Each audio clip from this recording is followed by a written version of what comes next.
এই যে আমাদের হুজুর খালি জায়গার মধ্যে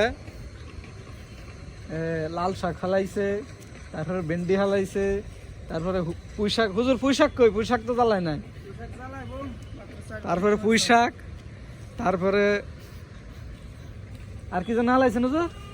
ঢেঁড়স, ঢেঁড়স, লাল শাক, লাল শাক, কলমি শাক, কলমি শাক। ও কলমি শাকও আছে, ধনিয়ার পাতা, ধনিয়ার পাতা।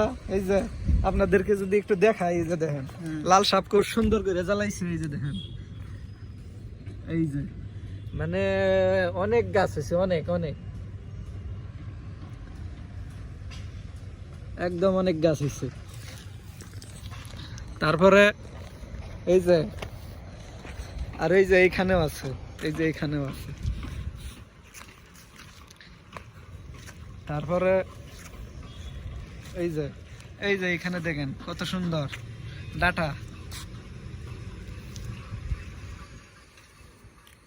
আপনারা চাইলে পরিত্যক্ত জায়গা অনেক কিছু চাষবাস করে খাইতে পারেন, জায়গা খালি রাখতে লাভ নেই। এই যে দেখেন কত সুন্দর ডাটা হয়েছে।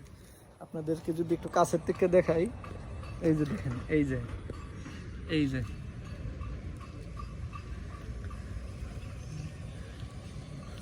ডাটা আর কয়েকদিন পরে খাওয়া যাবে। এই যে দেখেন এদিক দিয়ে অনেক বড় হয়ে গেছে, কয়েকদিন পর খাওয়া যাবে ডাটা।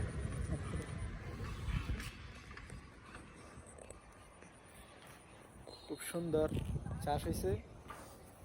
হুজুর অবসর সময়ে চাষ করে।